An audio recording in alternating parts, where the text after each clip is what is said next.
Assalamualaikum warahmatullahi wabarakatuh. Perkenalkan, nama saya Ana Maharani Ayu, kelas 10 IPS 1, absen 8 dari kelompok 4, materi Kerajaan Islam di Indonesia, sub Kerajaan Islam Perak, dan Kerajaan Samudra Pasai. Saja, Kerajaan Hindu-Buddha surut, mulai berdirinya Kerajaan Islam di tanah air kita. Agama Islam masuk ke Indonesia pada abad ke-13 Masehi. Kebudayaan Islam dibawa oleh para pedagang yang berasal dari negara Arab, Persia, Gujarat, Hindia, serta Cina. Budaya Islam atau kebudayaan Islam sangat berkembang pesat di negara kita. Hal ini dapat kita lihat dengan banyaknya berdirinya kerajaan Islam di Indonesia. Nah, untuk latar belakang dari Perak sendiri berasal dari kata perla,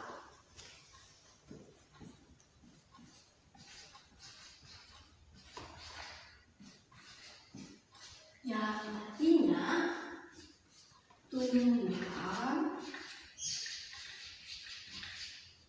kayu perla.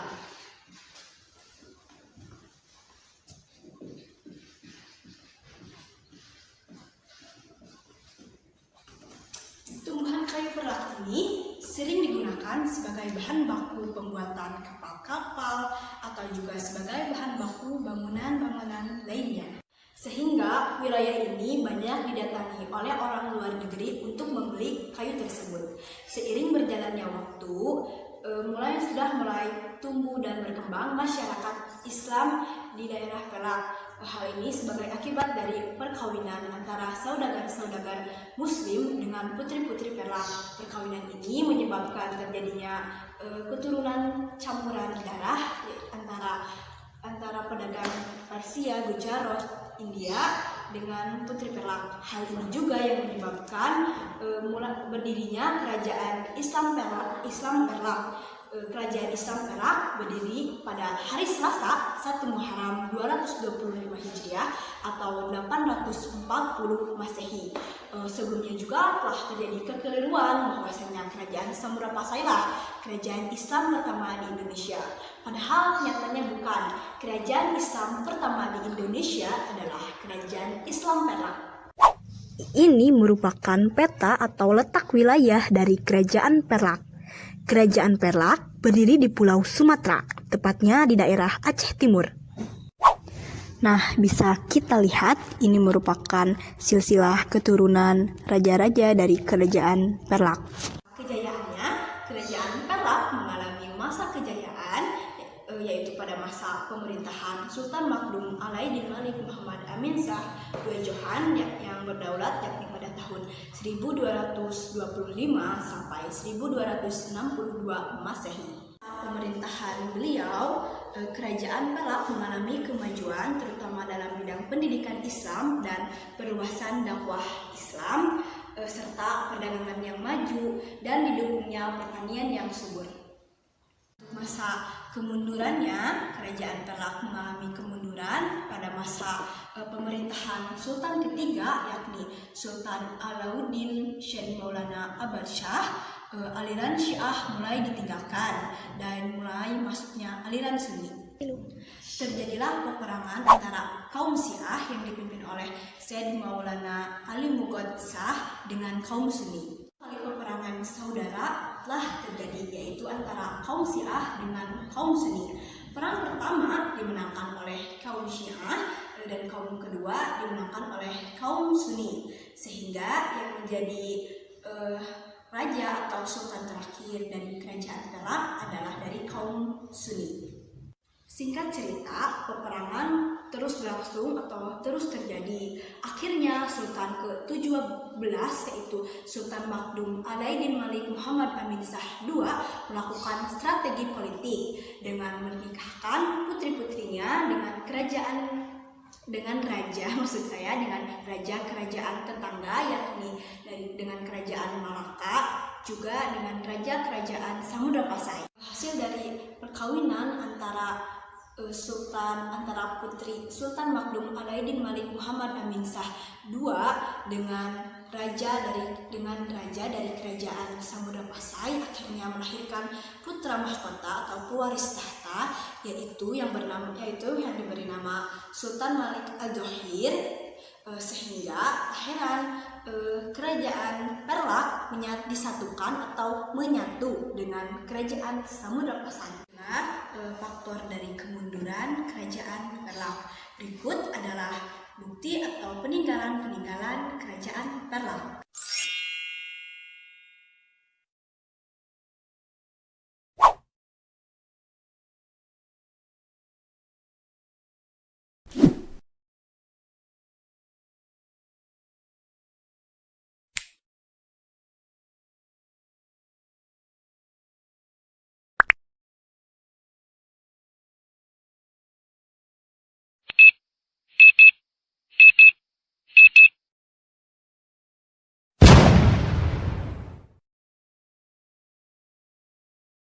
Nah, bicara tadi mengenai kerajaan Samudra Pasai, mau tahu dong kerajaan Samudra Pasai letaknya di mana? Ini merupakan peta atau letak wilayah dari kerajaan Samudra Pasai. Seperti yang kita lihat, kerajaan Samudra Pasai berada di Pulau Sumatera, tepatnya di pesisir timur Laut Aceh, Kabupaten Lok Sumawe atau Aceh Utara kini. Sebagai kerajaan Islam diperkirakan muncul pada awal atau pertengahan abad ke-13 Masehi. Kerajaan Samudra Pasai sebagai kerajaan Islam tentunya mempunyai peranan penting dalam persebaran agama Islam. Salah satunya adalah sebagai pusat studi belajar Islam di Asia, sehingga orang-orang asing banyak menetap di Samudra Pasai. Dua, melalui pengaruh politik, seperti contohnya banyaknya atau munculnya kerajaan-kerajaan Islam di tanah Jawa. Untuk masa kejayaannya, kerajaan Samudra Pasai mengalami masa kejayaan. Seperti menurut kata Tom Pires, kerajaan Samudra Pasai mengalami masa kejayaan pada abad ke-16 Masehi. Kerajaan Samudra Pasai mengalami kemajuan di berbagai bidang. Salah satunya adalah bidang ekonomi, politik, agama, juga pemerintahan. Untuk ekonomi, kerajaan Samudra Pasai mengalami perkembangan atau kemajuan pada bidang perdagangan. Nah, komoditas yang diperdagangkan adalah lada, kain sutra, juga kapur barus, serta dari penghasilan pajak ekspor juga impor. Nah, untuk politik seperti tadi, kerajaan Samudra Pasai berhasil merintis kerajaan Islam di tanah Jawa. Untuk agama, kerajaan Samudra Pasai berhasil memperluas dakwah Islam atau menegakkan hukum syariat kebudayaan Islam. Selanjutnya, mau tahu siapa tokoh di balik masa kejayaan? Juga nama raja-raja dari kerajaan Samudra Pasai? Berikut. Ini merupakan gambar atau foto dari raja pertama sekaligus pendiri kerajaan Samudra Pasai yang bernama Sultan Malik As-Soleh. Pada masa Sultan Malik As-Soleh, kerajaan mengalami kejayaan. Hal ini dibuktikan kerajaan Samudra Pasai mampu memperluas wilayahnya dan menjalin hubungan perdagangan dengan Arab. Ini merupakan foto atau gambar raja-raja dari kerajaan Samudra Pasai.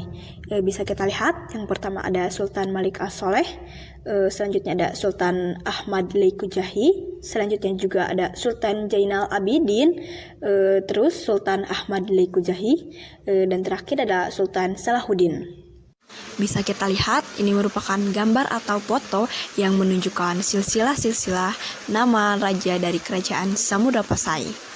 Nah, untuk masa kemunduran kerajaan Samudra Pasai mengalami kemunduran, yaitu pada ketika salah seorang putra dari Sultan Malik At-Thohir, yaitu Malik Al-Mansur, memisahkan diri dari kerajaan. Kekuasaan Samudra Pasai pun melemah dan mengalami kemunduran. Selanjutnya ada faktor dari Sultan Malik Al-Johir, karena bukan pemimpin yang cakap sehingga menyebabkan kerajaan mengalami kemunduran dan kehancuran. Ada juga faktor dari adanya perpecahan di dalam kerajaan, telah melahirkan kemunduran politik dan perdagangan, terlebih lagi munculnya kerajaan Malaka yang letaknya lebih strategis. Untuk faktor penyebab kemunduran kerajaan Samurapasai, salah satunya ada satu, kerajaan Majapahit berambisi menyatukan Nusantara, yaitu pada tahun 1339, Patih Gajah Mada menyerang Samudapasai. Kedua ada berdirinya Bandar Malaka yang letaknya lebih strategis. Ketiga ada setelah Sultan Malik Al-Thohir meninggal, tidak ada penggantinya yang cukup dan terkenal, sehingga peran penyebaran agama Islam diambil alih oleh kerajaan Aceh. Nah, terakhir berikut adalah peninggalan-peninggalan kerajaan Samudapasai.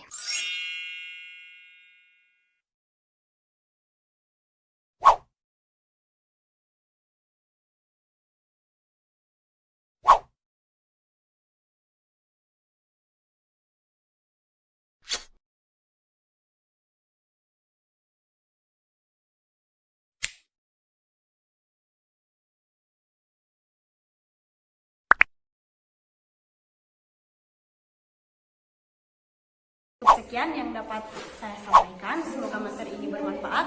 Wassalamualaikum warahmatullahi wabarakatuh.